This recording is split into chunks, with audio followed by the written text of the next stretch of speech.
CPIM polit bureau അംഗം വിജയരാഘവൻ ഇപ്പോൾ നമ്മളോടൊപ്പം ചേരുകയാണ്. എന്തായാലും സമ്മേളനം വലിയ ആവേശത്തിലാണ് കൊല്ലം.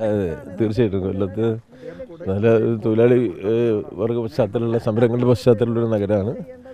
എപ്പോഴും കേരളത്തിൻ്റെ പുരോഗമന മനസ്സിൻ്റെ ഒരു ഊർജ്ജസ്വലത പ്രസരിക്കുന്ന സ്ഥലമാണ്. അതുകൊണ്ട് തന്നെ കൊല്ലത്ത് ഈ സമ്മേളനം നടക്കുമ്പോൾ ജനങ്ങൾക്കിടയിൽ തന്നെ വലിയ ആവേശവും ആത്മവിശ്വാസവും രൂപപ്പെടുന്നുണ്ട്. CPIMനെ സംബന്ധിച്ചിടത്തോളം എല്ലായ്പ്പോഴും നമ്മുടെ പാർട്ടിയുടെ വളർച്ചയിൽ വലിയ പങ്ക് വഹിച്ചിട്ടുള്ളൊരു ജില്ലയാണ്. ഇപ്പോഴും ഇടതുപക്ഷത്തോടൊപ്പം വലിയ MLAമാരും തെരഞ്ഞെടുപ്പ് വിജയങ്ങളുള്ളൊരു ജില്ലയാണ്. പഞ്ചായത്തുകൾ, അധികാര വികേന്ദ്രീകരണ സ്ഥാപനങ്ങൾ, ഇതെല്ലാം ഇടതുപക്ഷത്തോടൊപ്പം നിലയുറപ്പിച്ചൊരു ജില്ല എന്ന നിലയ്ക്ക് ഇപ്പോൾ സമ്മേളനം നടക്കുന്നത് തീർച്ചയായിട്ടും എല്ലാവർക്കും ആത്മവിശ്വാസം നൽകുന്ന ഒരു ഘടകം. ഇതിൻ്റെ ഈ സമ്മേളനത്തിലൊരു പ്രധാനപ്പെട്ട ഒരു ഹൈലൈറ്റായി ഇപ്പോൾ മാറിയിരിക്കുന്നത് മുഖ്യമന്ത്രി അവതരിപ്പിക്കുന്ന ഈ നവകേരള നയരേഖയാണ്.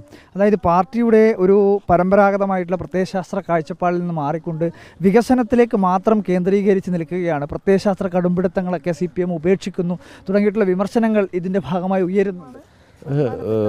പാർട്ടിയുടെ നിലപാടുകൾ അല്ലെങ്കിൽ പ്രത്യയശാസ്ത്ര വീക്ഷണങ്ങൾ അതൊക്കെ അതായത് കാലാനുസൃതമായ ആവശ്യകതകൾക്കനുസരിച്ച് രൂപപ്പെടുത്തിയിരിക്കുന്നതാണ്.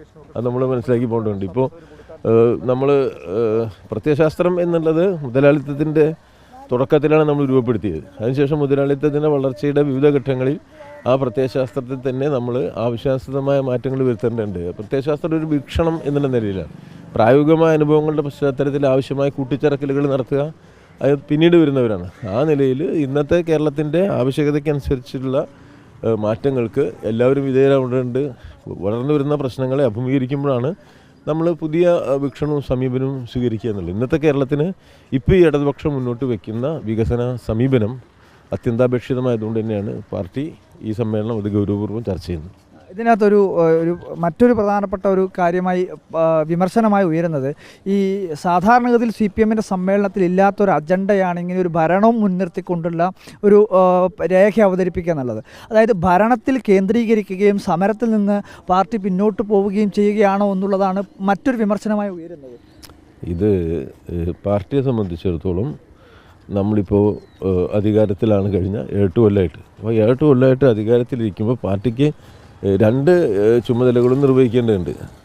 ഒന്ന്, ഒരു വിപ്ലവ പാർട്ടി എന്നുള്ള നിലയിൽ CPIMന് അതിൻ്റെ രാഷ്ട്രീയ ദൗത്യങ്ങളുണ്ട്.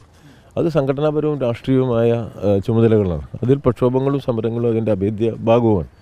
ഇവിടെ നമ്മളിപ്പോൾ അധികാരത്തിലിരിക്കുമ്പോൾ പാർട്ടി തന്നെയാണ് കേരളത്തിൻ്റെ സമഗ്രമായ വികസനത്തിന് മുൻകൈ എടുക്കേണ്ടത്. കാരണം ജനങ്ങൾ ഗവൺമെൻറ്റിനോട് അഭ്യർത്ഥിച്ചിരിക്കുന്നത്, പാർട്ടിയോട് ആവശ്യപ്പെട്ടിരിക്കുന്നത്, നിങ്ങൾ ഈ കേരളത്തിൻ്റെ പൊതുപുരോഗതിയിലേക്ക് സമൂഹത്തെ നയിക്കണമെന്നുള്ളതാണ്. സ്വാഭാവികമായിട്ടും ആ ദിശയിൽ പാർട്ടിയെ കൊണ്ടുപോകേണ്ടതുണ്ട്. അപ്പോൾ ശരിയായ സമഗ്രമായ വീക്ഷണം അത് രൂപപ്പെടുത്തുക, അത് പ്രധാനപ്പെട്ട. അവിടെ ഈ സമ്മേളനം സംഘടനാപരമായ ചർച്ചകൾ നടത്തും. സംഘടനാപരമായ സമീപനം എന്ത് എന്നുള്ളതിനെ സംബന്ധിച്ചുള്ള വിശകലനം നടത്തും. അതോടൊപ്പം നമ്മൾ ഭാവി കേരളമായിട്ട് ബന്ധപ്പെടുത്തിയിട്ടുള്ള പൊതുമുന്നേറ്റത്തിൽ CPIMൻ്റെ കാഴ്ചപ്പാട് എന്താണ് എന്നത് സംബന്ധിച്ച് പാർട്ടിക്കാകെ പൊതുധാരണ ഉണ്ടാക്കണം. അതിനു വേണ്ടിയാണ് സംസ്ഥാന സമ്മേളനത്തിൽ ചർച്ച ചെയ്യുന്നത്. സംസ്ഥാന സമ്മേളനത്തിൽ അത് അവസാനിക്കില്ല. അത് പാർട്ടിയുടെ പൊതുധാരണയായി താഴെ പാർട്ടി ഘടകങ്ങളിലേക്കും തുടർന്ന് പൊതുസമൂഹത്തിലേക്കും ആ നിലപാടുകൾ വ്യക്തമാക്കപ്പെടും. അത് ജനാധിപത്യപരമായ ഒരു ഉള്ളടക്കത്തിൻ്റെയും വീക്ഷണത്തിൻ്റെയും ഭാഗമാണ്. ആ നിലയിലാണ് ഇതിവിടെ ചർച്ച ചെയ്യാൻ പോകുന്നത്. ഒരു കാര്യം കൂടി അറിയാൻ കൂടി വേണ്ടിയാണ്, കേവലം ഒരു ബ്രേക്കിംഗ് ന്യൂസ് ഉണ്ടാക്കുക എന്നുള്ളതിന് കൊണ്ട് മാത്രമല്ല, ഈ സാധാരണഗതിയിൽ ഈ കേന്ദ്ര കമ്മിറ്റിയുടെ അനുമതിയോടുകൂടി ഒരു രേഖ അല്ലെങ്കിൽ അങ്ങനെ ഒരു രേഖ സമ്മേളനത്തിൽ വരികയാണെങ്കിൽ അത് പാർട്ടിയുടെ പൊതുവായിട്ടുള്ള കാഴ്ചപ്പാടിൽ നിന്ന് മാറി നിൽക്കുകയാണെങ്കിൽ അങ്ങനെ ഒരു രേഖ അവതരിപ്പിക്കുന്നത് ബദൽ രേഖ എന്ന രീതിയിൽ പറയപ്പെടാറില്ല സാധാരണ രീതിയിൽ, അല്ലെ? അതായത് പാർട്ടി കാഴ്ചപ്പാടിന് വ്യത്യസ്തമായിട്ടൊരു രേഖ ഇവിടെ അവതരിപ്പിക്കില്ല. പാർട്ടിയുടെ കാഴ്ചപ്പാടുകളാണ് ഗവൺമെൻറ് നടപ്പിലാക്കുന്നത്. ഗവൺമെൻറ്റാണ് നടപ്പിലാക്കുന്നത്. പാർട്ടിയാണ് അടിസ്ഥാനപരമായി ഈ കാഴ്ചപ്പാടുകൾ രൂപപ്പെടുത്തുന്നത്. അതുകൊണ്ടാണ് അത് പാർട്ടി സമ്മേളനത്തിൽ ചർച്ച ചെയ്യുന്നത്. എന്തായാലും ഈ സമ്മേളനത്തിൽ മറ്റൊരു ഇത് കൂടുതൽ യുവാക്കളെ ഉൾപ്പെടെ കമ്മിറ്റിയിലേക്ക് ഉൾപ്പെടുത്തും അല്ലെങ്കിൽ ഉൾപ്പെടുത്തേണ്ടതുണ്ട് തുടങ്ങിയിട്ടുള്ള കാര്യങ്ങളെല്ലാം പാർട്ടി വിലയിരുത്തിയിട്ടുണ്ട് എന്നുള്ളതാണ് മനസ്സിലാക്കുന്നത്. അങ്ങനെ ഒരു യുവാക്കളെ കൂടുതലായി സംസ്ഥാന കമ്മിറ്റിയിലേക്ക് പ്രതീക്ഷിക്കാമല്ലേ? അല്ല, നമ്മൾ പാർട്ടി എന്നുള്ള നിലയിൽ അത് പിന്നെ ഇന്നത്തെ കാലത്തിന് ആവശ്യമായൊരു നേതൃത്വത്തെ തിരഞ്ഞെടുക്കുക എന്നുള്ളതാണ് പാർട്ടിയിൽ സാധാരണ നമ്മൾ ചെയ്യുക.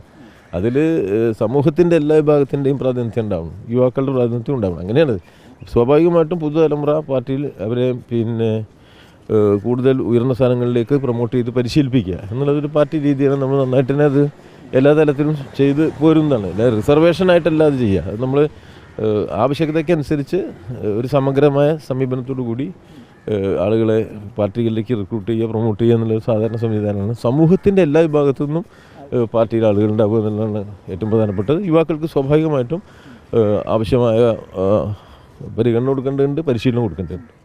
എന്തായാലും എൻ്റെ ഇടവും വലവും ഉള്ളത് കേരളത്തിലെ തന്നെ പ്രധാനപ്പെട്ട CPM നേതാക്കളായിട്ടുള്ള എ വിജയരാഘവനും ബിന്ദു ടീച്ചറുമാണ്. രാവിലെ തന്നെ നടക്കാനിറങ്ങിയപ്പോഴാണ് നമ്മളെ കണ്ടത്. എന്തായാലും ഇത് സമ്മേളനത്തിൻ്റെ ഒരു പ്രധാനപ്പെട്ട ഒരു ഹൈലൈറ്റ് കൂടിയാണ്. കാരണം ജീവിതം തന്നെ നിങ്ങൾ രണ്ടുപേരും കൂടി ഉയർന്ന് മുന്നോട്ട് കൊണ്ടുപോകണം, അതിൽ തന്നെ പാർട്ടി പ്രവർത്തനം ഒന്നിച്ചു കൊണ്ടുപോകുന്നു. ഇത് രണ്ടും വേറിട്ടല്ല എന്നുള്ളൊരു സന്ദേശം കൂടിയാണ് ഇത് നൽകുന്നത്. ഒന്നിച്ച് പാർട്ടി പ്രവർത്തനവും ഈ സംഘടനാ പ്രവർത്തനവും ഇതിൻ്റെ കാര്യങ്ങളൊക്കെ മുന്നോട്ട് പോകുന്നത്, അത് പിന്നെ രണ്ടുപേരിൽ അത് നമ്മളെ വ്യക്തികൾ എന്നുള്ള നിലയിൽ സ്വാഭാവികമായിട്ടും പിന്നെ പാർട്ടിയിൽ തുടക്കാലം മുതൽ പ്രവർത്തിച്ചു വരുന്ന ആളുകളാണ്. രണ്ട് വ്യക്തികൾ പാർട്ടിയിൽ അവരവരുടേതായ രീതിയിൽ പാർട്ടിയിൽ പ്രവർത്തിക്കുന്നു. നമ്മളെല്ലാവരും, ഞങ്ങൾ മാത്രമല്ല എല്ലാവരും, നമ്മൾ കേരളീയ സമൂഹത്തിൽ, ഇന്ത്യൻ സമൂഹത്തിലും ജീവിക്കുമ്പോൾ സമൂഹത്തോടുള്ള നമ്മുടെ നമുക്കുള്ള ഒരു ഉത്തരവാദിത്തമുണ്ട്. സ്വാഭാവികമായിട്ടും അത് ഒരു ഇടതുപക്ഷ പ്രസ്ഥാനത്തിൻ്റെ കൂടെ പ്രവർത്തിക്കുക എന്നുള്ളതാണ്. ഇന്നത്തെ ഇന്ത്യൻ സമൂഹത്തിൽ എപ്പോഴും നിങ്ങൾ പുരോഗമനവാദിയാവുക, മതനിരപേക്ഷവാദിയാവുക എന്നുള്ളത് പ്രധാനപ്പെട്ടതാണ്. ആ നിലയിലാണ് നമ്മളത് പ്രവർത്തിക്കുന്നത്. ടീച്ചറെ സംബന്ധിച്ച് ടീച്ചറും ഇതേപോലെ തന്നെ ഇപ്പോൾ സഖാവ് പറഞ്ഞതുപോലെ തന്നെ സാധാരണ രീതിയിൽ ഈ വനിതകൾ എല്ലാ രാഷ്ട്രീയ പാർട്ടികളിലും കൂടുതലായി ഉൾക്കൊള്ളുന്ന ഒരു രാഷ്ട്രീയ കാലാവസ്ഥ കൂടിയാണ് ഇപ്പോൾ നമ്മുടെയൊക്കെ ഉള്ളത്. അപ്പോൾ പുതിയ സംസ്ഥാന കമ്മിറ്റിക്കും ഇവിടെ വനിതകൾ കൂടുതലായി പരിഗണിക്കപ്പെടണമെന്നുള്ള ആവശ്യം പൊതുവെ ഉയർന്നിട്ടുണ്ട്. തീർച്ചയായും വനിതകൾ രാഷ്ട്രീയ രംഗത്ത് പ്രവർത്തിക്കണമെങ്കിൽ അവർക്ക് ഒരുപാട് പ്രതിബന്ധങ്ങളെയും പ്രതിസന്ധികളെയൊക്കെ അതിജീവിച്ച് മാത്രമേ സാധിക്കുള്ളൂ. ഇപ്പോഴും കുടുംബപരമായ ഉത്തരവാദിത്തങ്ങളാണ് സ്ത്രീയുടെ സുപ്രധാന ചുമതല എന്ന ധാരണ മാറിയിട്ടില്ല. അപ്പോൾ അതുകൊണ്ട് തന്നെ വീടിനകത്തെ എല്ലാ ചുമതലകളും നിർവഹിച്ചതിന് ശേഷമാണ് ഒരു സ്ത്രീക്ക് പൊതുമണ്ഡലത്തിലേക്ക് കടന്നു വരാൻ സാധിക്കുന്നുള്ളൂ. അപ്പോൾ അതുകൊണ്ട് തന്നെ പുരുഷന്മാരെക്കാൾ പൊതുരംഗത്ത് വരുന്ന സ്ത്രീകളാണ് വലിയ പരീക്ഷണങ്ങളിലൂടെ കടന്നു വരുന്നത്.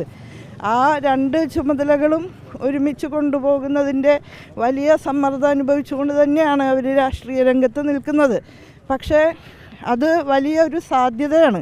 പൊതുമണ്ഡലത്തിൽ ഇടപെടുന്നതിലൂടെ അവരുടെ കാര്യക്ഷമതയും നേതൃത്വശേഷിയും ഒക്കെ നല്ല നിലയിൽ വികസിക്കുന്നുണ്ട്. സ്ത്രീകൾക്കു വേണ്ടി സ്ത്രീ പക്ഷത്ത് നിന്നുകൊണ്ട് സംസാരിക്കാനുള്ള ആർജവവും അനുഭവവും സ്ത്രീകൾക്ക് കൂടുതലുണ്ട് എന്നുള്ളത് കൊണ്ട് സ്ത്രീകൾ അരികുവൽക്കരിക്കപ്പെടുന്ന ഒരു സമൂഹത്തിൽ അതൊരു അനിവാര്യ ചുമതലയാണ്. കഴിഞ്ഞ ദിവസം മേഴ്സിക്കുട്ടി അമ്മ ഉൾപ്പെടെ പറഞ്ഞത് സ്ത്രീകളെ കൂടുതലായും പരിഗണിക്കപ്പെടേണ്ടതാണ് സംസ്ഥാന കമ്മിറ്റിയിലേക്ക് ഉൾപ്പെടെ. ഇപ്പോൾ താരതമ്യേന അംഗസംഖ്യ സ്ത്രീകളുടെ എണ്ണം വളരെ കുറവാണ്. പക്ഷേ അത് CPMലാണ് ഏറ്റവും കൂടുതൽ എന്നുള്ളത് കാര്യം കൂടി മുൻ മന്ത്രിയായിട്ടുള്ള മേഴ്സിക്കുട്ടി അമ്മ സൂചിപ്പിക്കുന്നത്. അപ്പോൾ അത്തരത്തിൽ ഒരു കൂടുതലായിട്ടുള്ളൊരു പരിഗണന കിട്ടേണ്ടതാണ്, അല്ലെങ്കിൽ അത് കിട്ടുമെന്നുള്ളൊരു പ്രതീക്ഷ വനിതാ നേതാക്കളായിട്ടുള്ള നിങ്ങൾക്കൊക്കെ? CPIM എപ്പോഴും അത്തരത്തിലുള്ള അവസരങ്ങൾ നൽകുന്നതിൽ കൂടുതൽ ശ്രദ്ധിക്കാറുണ്ട്. മറ്റ് പാർട്ടികളെ സംബന്ധിച്ച് താരതമ്യം ചെയ്യുമ്പോൾ ഇപ്പം മന്ത്രിമാരായിട്ട് തന്നെ പ്രധാനപ്പെട്ട വകുപ്പുകളാണല്ലോ ഞങ്ങൾ കൈകാര്യം ചെയ്യുന്നത്. അപ്പോൾ CPIM സംഘടനാ സംവിധാനം എന്ന് പറഞ്ഞാൽ വലിയ ചുമതലകളും രാവിലെ തുടങ്ങി വൈകുന്നേരം വരെ നിരന്തര പ്രവർത്തനവും ആവശ്യപ്പെടുന്ന ഒരു പ്രവർത്തനമാണ്. ബൂർഷ്വ പാർട്ടികളുടെ പ്രവർത്തനം പോലെയല്ല. അതുകൊണ്ട് തന്നെ അതിന് തക്ക നിലയിലുള്ള അനുഭവങ്ങൾ ആർജിച്ചവരെ തന്നെ കമ്മിറ്റികളിലേക്ക് എടുക്കാൻ പറ്റുള്ളൂ.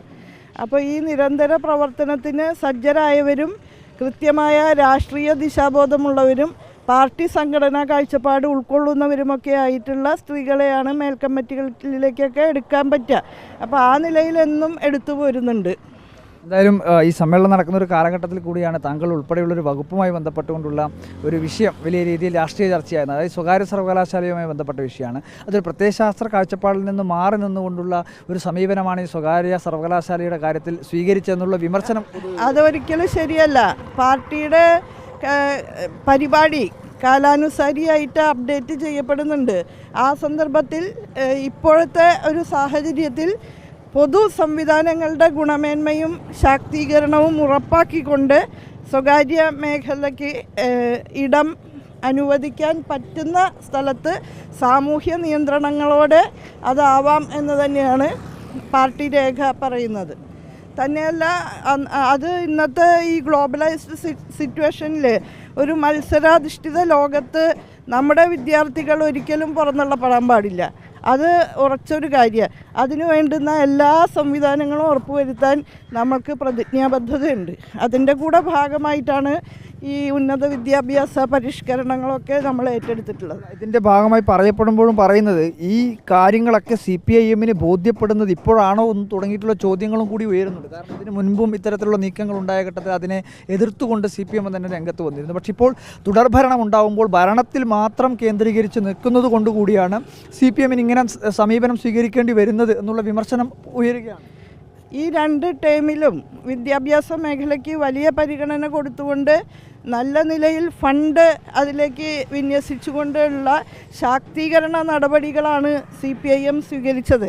ഒന്നാം പിണറായി സർക്കാരിൻ്റെ കാലത്ത് സ്കൂൾ വിദ്യാഭ്യാസ മേഖലയിൽ പൊതുവിദ്യാഭ്യാസ സംരക്ഷണ യജ്ഞമാണല്ലോ സംഘടിപ്പിച്ചത്. പൊതുവിദ്യാലയങ്ങളൊക്കെ തച്ച് തകർത്ത് സ്വകാര്യ മേഖലയെ കൂണുപോലെ അനുവദിക്കുന്ന UDF നയമല്ല LDF അനുവർത്തിക്കുന്നത്.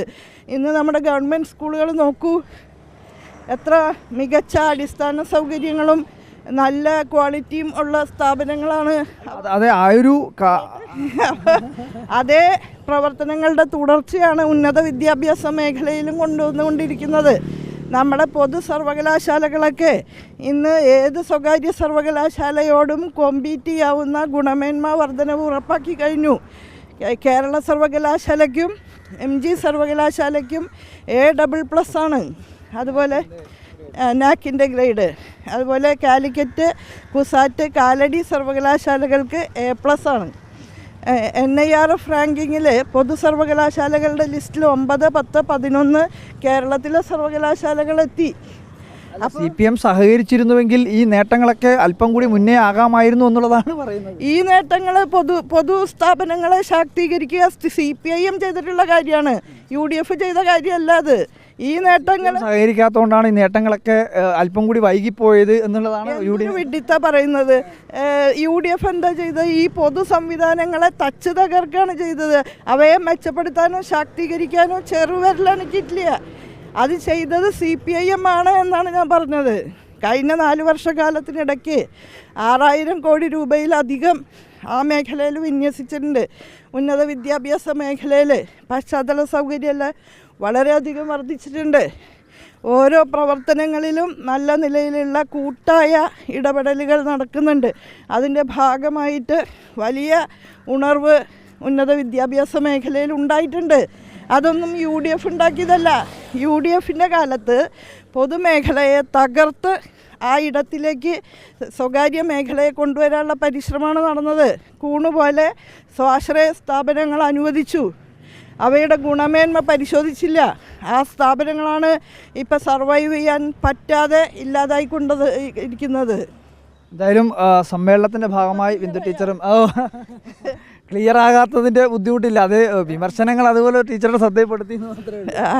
അതായത് സ്വകാര്യവൽക്കരണത്തിൻ്റെ കാര്യമാണ് അവർ ഈ പറയുന്നത്.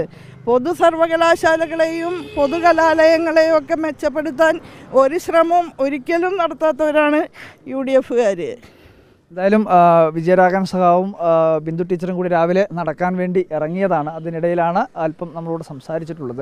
എന്തായാലും പാർട്ടി പ്രത്യയശാസ്ത്രപരമായി കാലത്തിന് അനുയോജ്യമായ രീതിയിലുള്ള ഒരു പ്രത്യയശാസ്ത്ര മാറ്റങ്ങൾ മാത്രമാണ് വരുത്തുന്നത്. അല്ലാതെ ഒരു നയവ്യതിയാനം എന്ന രീതിയിലേക്കുള്ള ഒരു സമീപനം സ്വീകരിക്കുന്നില്ല എന്നുള്ള കാര്യം കൂടി രണ്ടുപേരും വ്യക്തമാക്കുന്നുണ്ട്. എന്തായാലും സംസ്ഥാനം കൊല്ലത്ത് ആവേശത്തോടു കൂടി പുരോഗമിക്കുകയാണ്. 9 മണിയോടുകൂടി സമ്മേളന നഗരിയിൽ പതാക ഉയർത്തുന്നതോടുകൂടി സമ്മേളനത്തിൻ്റെ നടപടികൾ ആരംഭിക്കുകയും ചെയ്യും. വീഡിയോ ജേർണലിസ്റ്റ് ലിമേഷ് ചെറുപേശയ്ക്കൊപ്പം reporter Arjun Kalyad in reporter, Kollam.